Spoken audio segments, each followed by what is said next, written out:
What's up, everyone? It's your friendly neighborhood metalhead here, and I'm so excited to be bringing you a brand new album song ranking review of a brand new album. It literally just came out a couple days ago. It is Orbit Culture's Descent, out August 18th, and I cannot wait to dive into this one with you. I've already listened to it through about 6 or 7 times, and there's a lot to unpack. So let's get started with the ranking. Orbit Culture is a band from Sweden, and according to the Wikipedia machine, they are a death metal band / groove metal band. I don't know how death metal they are, maybe Swedish melodic death metal, sure, but the groove metal influences are definitely there. The first 2 bands I think of when I hear Orbit Culture's sound are Soilwork and 80s era Metallica. I know, huge band references there. That's really what they sound like, mixed with heavy emphasis on groove. This is their 4th album, and I really believe this one is going to put this band on the map big time. Ranked at number 10 is Descending. This is actually the album opener, and the only reason why it's number 10 is because it's an intro song. It isn't a full song, but it's an intro to the album, which I like when bands do this. I really don't like interlude songs, but intro songs, totally okay with me. Why? I'll get into that another time, maybe when I review We Are Not Your Kind. Descending really does an awesome job of setting the mood and the tone for the album. It's epic. It definitely is going to be used at Orbit Culture's live shows. It's attention grabbing. There's some tribal drums, eerie, ominous vibe. And immediately, the first time I heard this, I couldn't think of anything else. It was very attention grabbing, which is exactly what you want when you start an album and also when you're starting a live show. So kudos to Orbit Culture for actually nailing a solid intro track. At 9, we have Alienated. This track it's really fun. It's one of the shorter songs in the album, which by no means is a bad thing. It's get in, get out. Very, very focused, angry lyrics. This reminds me of a Trivium type song, more stripped down, less dynamic, simple. And, dynamic doesn't mean better. This is still an awesome song. The drumming is insane. You've got a very angry vocal delivery, which I absolutely love. Really nothing bad to say about this track, even though it's rated number 9. A lot of these songs take you on a journey. Alienated is less of a journey and more of just a punch to the face. At number 8, we have the title track, Descent. And this hurt me. Putting a title track so close to the bottom of a ranking, it eats at me. But it's a testament to how good this album is. You start with Descending and then you get to Descent. I love the play on words there. And the song is awesome. It's dramatic. It's repetitive in a very important way, repeated chants throughout it. There's an awesome break where there's a piano section. Throughout the album, you're supposed to get to this point, the Descent, and it is perfectly placed. Standing alone, it isn't as strong. It is really meant to be within the context of the Descent album. So I wouldn't have put it anywhere else than track 9 in the actual album sequencing, but there are so many songs on here that just as standalone tracks are better. Another thing I'll shout out is the outro is phenomenal. And that's why I thought this was going to be the last song of the album, because it ends on such a high note. Most melodic death metal bands don't release ballads. And this is the closest thing that we will get to a metal ballad on this album. Through Time, coming in at number 7. It is the album closing track. It is a hypnotic, dark, gorgeous song. It's a great way to end the album because there's a sense of closure, which I feel like you don't get with a lot of metal albums in general. Sometimes it's a cliffhanger. Sometimes it's you're kind of staying in the emotional rut, and I'll get into the themes of this album as we dive deeper. Through Time actually has a positive message for a mid-tempo ballad. One of my favorite lines that's repeated in this song is, "I feel like I'm getting closer to the end of all pain." Love that concept. It's showing progression and growth throughout the album's journey, and that is why Through Time is the album closer and not Descent, and it barely edges it out in my ranking to number 7. There are some songs that have an intro where shit's about to get real, and that is The Isle of Fire, coming in at number 6. It starts with a beautiful, clean guitar riff, very, very quiet, with a string section. Does a great job of standing out. within the context of an album. How many times do people say, oh, there's too many heavy songs right in a row? Not me, but some people do say that. These types of intros, without taking away from the heaviness of the album, are so important with breaking up the time, giving the listener space to breathe, and that's what this does. So the song builds up for about a minute. The verses, again, give the listener room to breathe. They're not very crazy heavy. It's a story of an adult recalling all the promises that they were given as a child and how things are supposed to get better, or you'll understand when you're older. But the narrator, or the singer Nicholas, is still trying to find those answers. The Isle of Fire can represent so much. It's life, it's dark.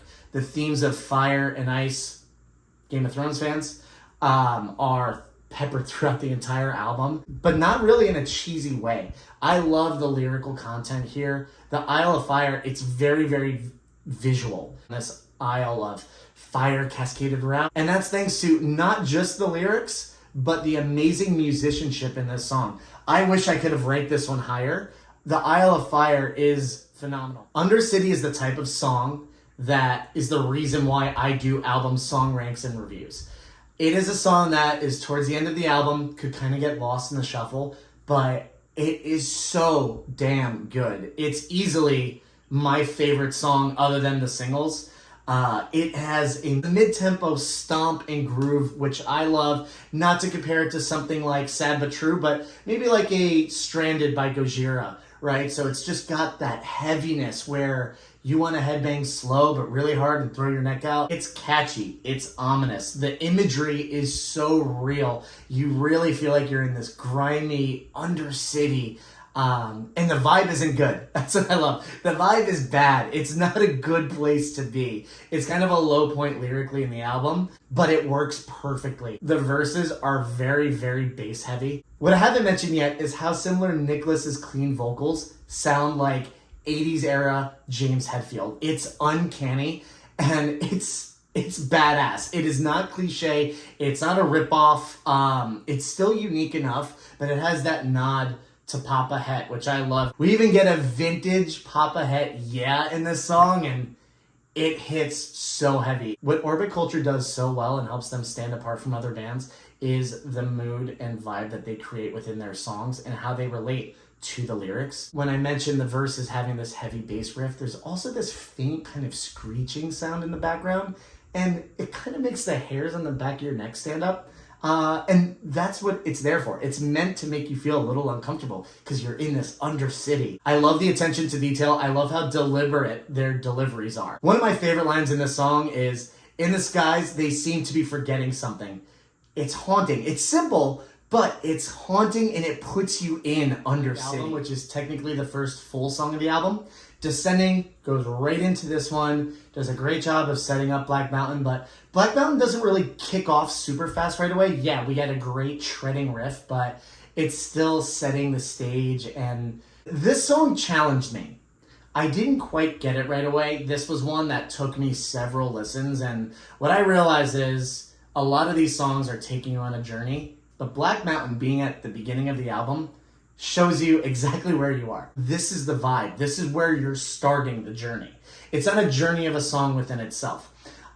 It's not crazy complex, which I love. There are repetitive, easy to nod your head to riffs, but there's always something going on in the background. And that's what Swedish bands do so well. They're so great at making something easy to follow, yet still have a lot of intricacies in the background. The marching, chugging riff of this song is everything. It's fresh but familiar at the same time, and very, very enjoyable. You know what you're signing up for when you start on Black Mountain. Something that's crazy unique about this song, and that's why I encourage you to listen to it with good headphones, good speakers. There is this whooshing sound in the mix that comes up. It's like, whoo, and then it goes away, then whoo, throughout the song. It's another one of those things that made the hair at the back of my neck stand. I'm like, whoa.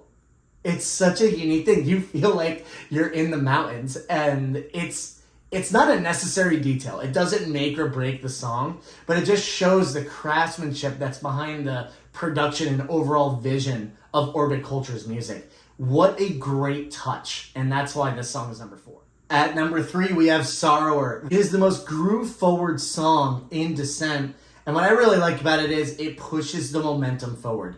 Like I mentioned, Black Mountain sets the stage. This is where you are. It's a familiar beat, and you feel like you're in that presence there. Sorrower is when things pick up, and the song is addressing life. It is a very deep song. It's feeling trapped in this world, in this existence. Nicholas talks about breaking things just to feel. Something that many people have felt, right? That feeling of, why am I here? I'm numb, right? So Sorrower, which is an awesome title, by the way. Sorrower, to me, is one of the most unique metal songs I have heard this year. There's no song that I can compare it to. It is its own vibe, its creative perfection. Most of the songs on Descent have a great mix of harsh growling vocals and those clean vocals that sound like 80s pop ahead. However, Vultures of the North definitely leans more towards the growling vocal delivery, yet is still insanely catchy. We always think of the catchy chorus needs those clean vocals, which in some cases it does.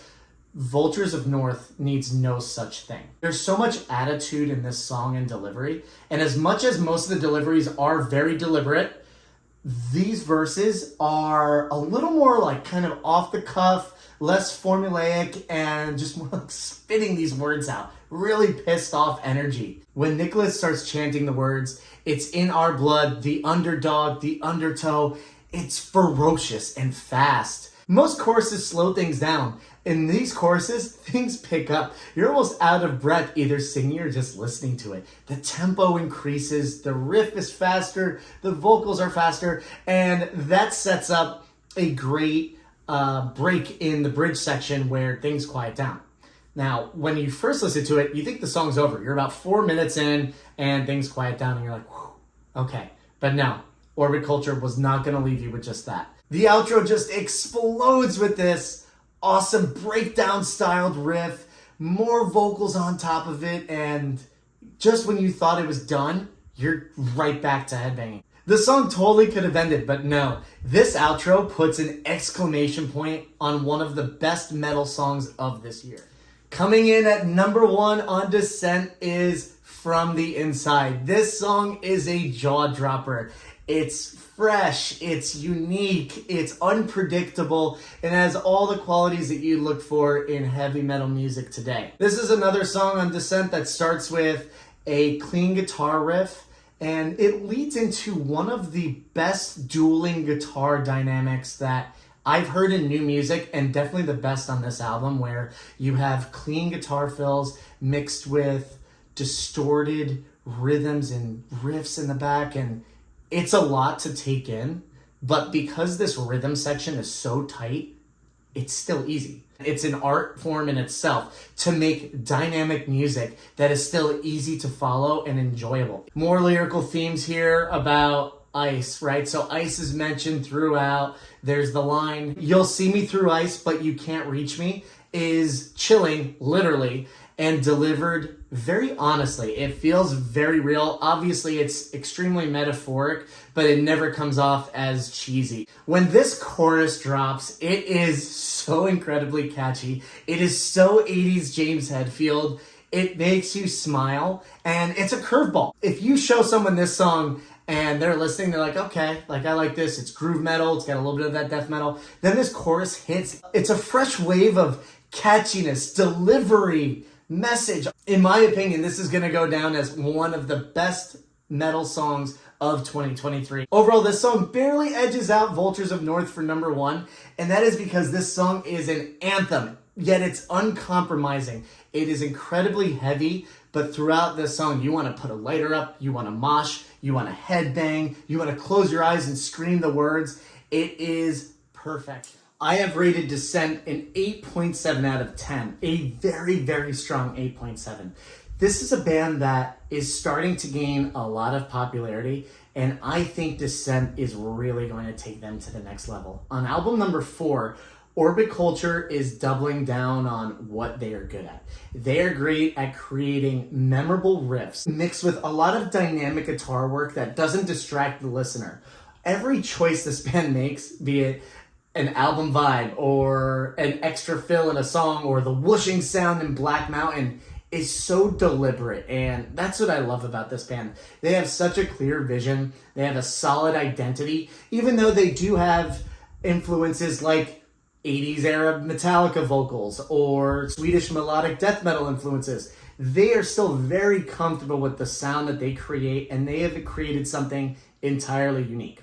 Lyrically, I love this album even more because it takes the listener through a journey. There's a lot of metaphors from this album, fire, ice, but what it's really dealing with is the human condition. It's dealing with internal reflection, how the world is affecting the narrator and their outlook, how it's changed over time, how sometimes you feel at your lowest low. I love that concept. I love that the album ends on Through Time.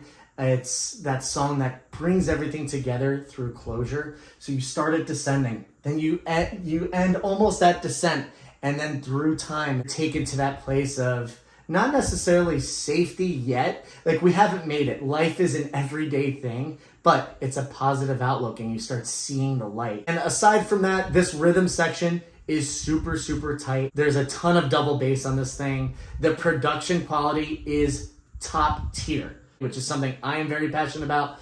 Also, the vocal deliveries are outstanding. You never expect what's coming. The band is so dynamic and they have so much more to come. I'm pretty sure by the time album number 5 comes out, they're probably going to score 9.5 or higher.